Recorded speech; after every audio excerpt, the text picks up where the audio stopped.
না মসজিদে দেখছি বড় বড় ছেলেগুলো এদিকে জামাত শুরু হয়ে গেছে, ফাতা সোটা যেদিন কোরআন যখন যখন এতে যাকে রুকুতে যেছে তখন নিয়ে রুকুতে যেছে বড় বড় ছেলেরা। আবার আবার আমি যে থাকবো যে আমি হাতে জামা হয়ে গেছে, হ্যাঁ শেষ হয়ে গেছে। আমি তো ভাবে জ্ঞান আবার নেই, সব এক। আমি তোকে বলছি দেবো কালকে, আজকে দেখবে আমি বলি এগুলো না। এবার নামাজ পড়া হয়ে যায় শুন না, আগে যা রুকুতে জামাতে দাঁড়া। হ্যাঁ তুমি এখন জামা শুরু হচ্ছে ফাটলে কথা বলতে পারবে তখন ওইসব ছেলেগুলো না ও কথা বলবো বড় ছেলে কই আছে, সবই তো বাচ্চা।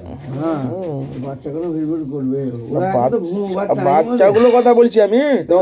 পাড়ার কটা বাচ্চা পেয়েছে দেখো তো, আজ মাদ্রাসা পড়ছে বলে চাপেতে এসছে, বুঝতে পারলে? ওই ছেলে কোনো উঠবার নয় এই জারে।